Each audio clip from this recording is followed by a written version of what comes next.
Olá, tudo bem? Na nossa rotina diária, sempre surgem atritos entre as pessoas, na família, no trabalho, no centro espírita. Qual é a recomendação do Espírito Emmanuel sobre isso? Confira no episódio de hoje de Caminho, Verdade e Vida. O benfeitor espiritual ditou uma mensagem muito interessante contida no capítulo 51, sob o título Meninos Espirituais.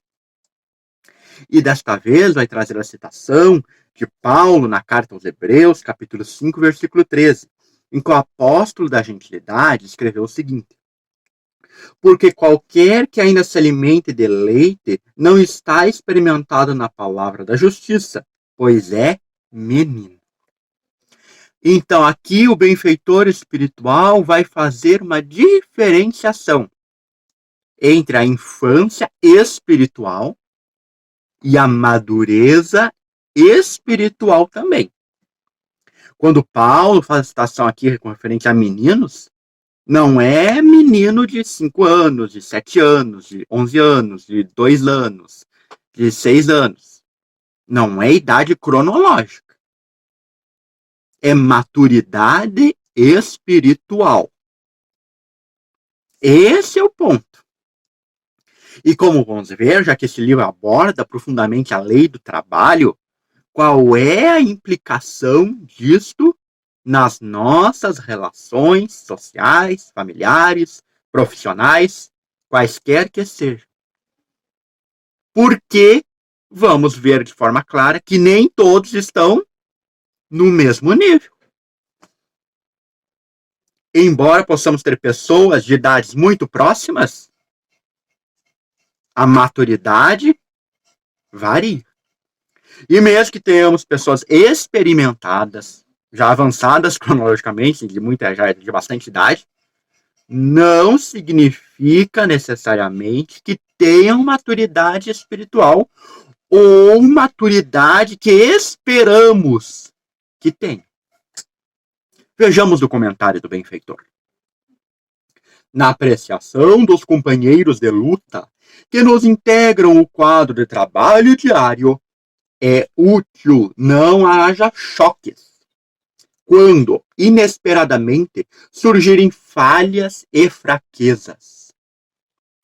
Antes da emissão de qualquer juízo, é conveniente conhecer o quilate dos valores espirituais em exame.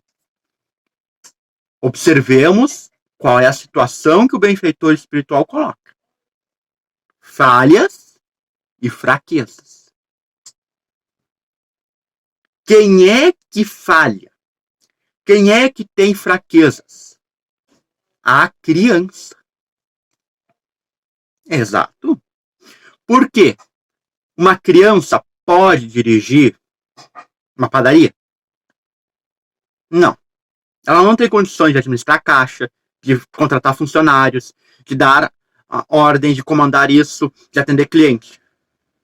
Ela não tem condições. Uma pessoa adulta é que tem. A criança, ela não sabe ficar sozinha. Tanto que um dos maiores medos infantis é ser abandonado pelo pai e pela mãe.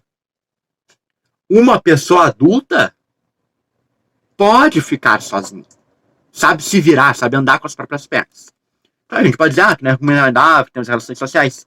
Sim, não, deixando de lado essas questões, mas uma pessoa pode saber, sendo adulta, se virar sozinha.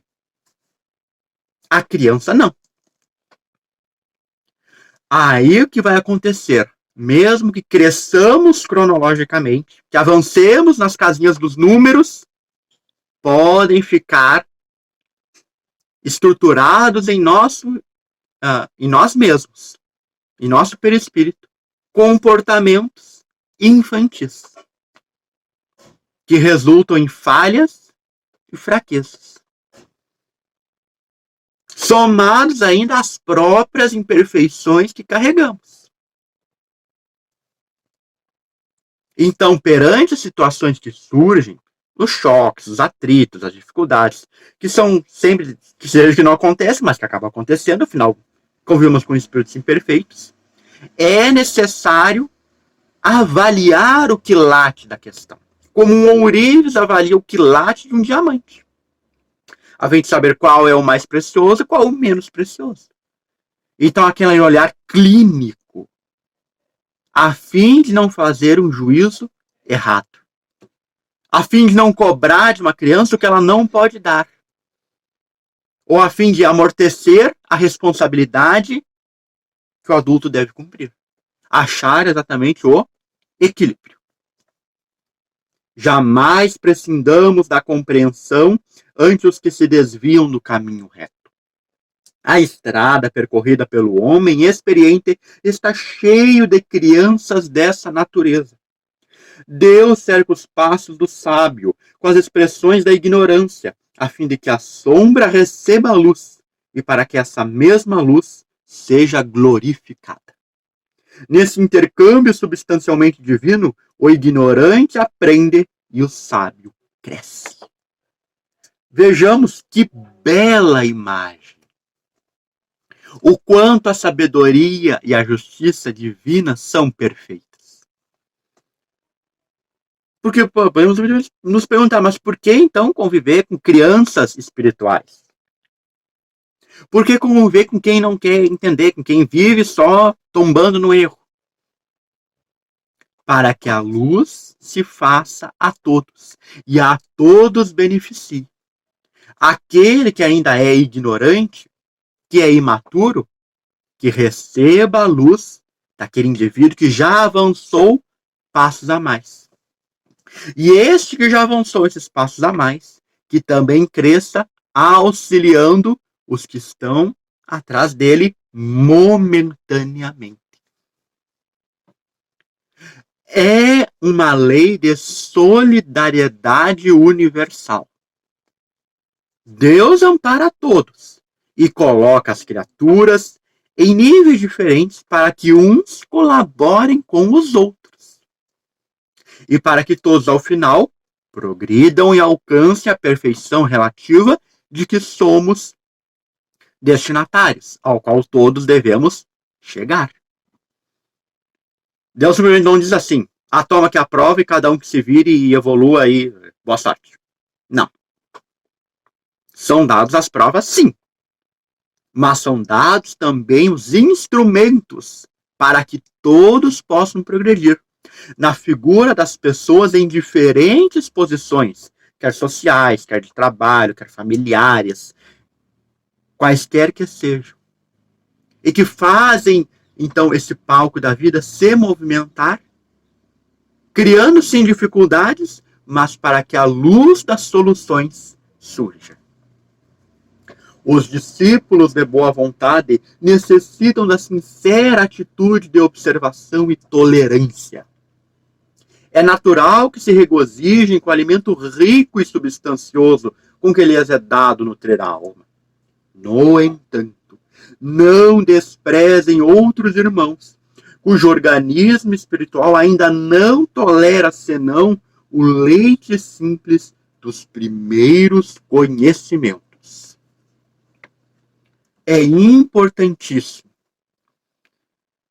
Porque realmente a questão do conhecimento é algo maravilhoso. Mas ele deve ser assimilado conforme seja possível. A comparação dada pelo Espírito Emmanuel é excelente. Não adianta eu dar um churrasco de picanha para quem só consegue tomar leite. Não adianta eu ter uma costela assada e dar para quem não tem dente. Não é que a gente vai fazer assim, vou fazer as coisas assim mais fácil para todo mundo entender e a gente ensina tudo errado. Não é isso. O leite também é alimento. Então, todo ensinamento deve ser, sim, preservado. O que ocorre com ele é que ele tem que ser adaptado para que possa ser assimilado. Esse é um cuidado importantíssimo, a fim de realmente todos recebam, no mínimo, o leite que podem assimilar. Mas deve ser um leite puro. Não pode ser um leite contaminado. Não pode ser uma água que a gente botou um corante branco e está dizendo que é leite e não é leite. Tem que ser um alimento que traga saciedade, que traga conforto, que traga esclarecimento. E, obviamente, quando a pessoa estiver mais robusta, mais amadurecida, outros alimentos ela vai consumir. E aqui, claro, o alimento é uma metáfora para o conhecimento espiritual. Toda criança é frágil e ninguém deve condená-la por isso. É o que falávamos no início. A criança é cheia de fragilidades. É com o passar dos anos, com as experiências, com o convívio que ela vai se fortalecendo. Espiritualmente, o mesmo acontece. Nós também somos fracos. E são as experiências que vão nos trazendo força. Que nós vamos criando defesas. Não porque a gente vai ser atacado, vai ser destruído. Mas a fim de não cairmos sucumbidos ao peso das provas. É importantíssimo sabermos ser professores, orientadores, dando a cada aluno o material que necessita para aprender. Olhando também para a necessidade dele, o que ele necessita aprender, e não o que nós gostaríamos de ver que ele aprendesse. No exemplo da aula de matemática, gostaríamos que todos os nossos alunos soubessem operar com números complexos. Mas se isso não for possível, se isso é apenas um desejo meu, vai acontecer decepções. É necessário olhar até onde é possível cada um andar, a fim de aprender o essencial que vai ser útil para a sua jornada. Se tua mente pode librar no voo mais alto, não te esqueças dos que ficaram no ninho onde nasceste e onde estiveste longo tempo, contemplando a plumagem. Diante dos teus olhos deslumbrados, alonga-se o infinito. Eles estarão contigo um dia e, porque a união integral esteja tardando, não os abandones ao acaso, nem lhes recuse o leite que amam e de que ainda necessitam. Todos alcançarão o posto em que estamos um dia, e até mais que isso. Inclusive nos ultrapassarão. É da lei da vida. Quer seja através das inúmeras provas da vida, quer seja através das inúmeras provas das reencarnações necessárias. Mas todos crescerão. Todos tomarão de alimento mais sólido e mais robusto. Mas enquanto for necessário o leite deve ser oferecido. E você, em que aspecto da casa espírita acha que se aplica esse texto? Grupo de estudo? Trabalho mediúnico? Comenta aqui embaixo. Não se esqueça de deixar o like, compartilhe para chegar a mais pessoas e clique aqui no botão de inscrever-se. E ative o sininho para receber a notificação dos novos vídeos. E aqui aparecem 2 outros vídeos do seu interesse, sempre sobre literatura espírita. Te vejo no domingo para continuarmos lendo e comentando. Até a próxima!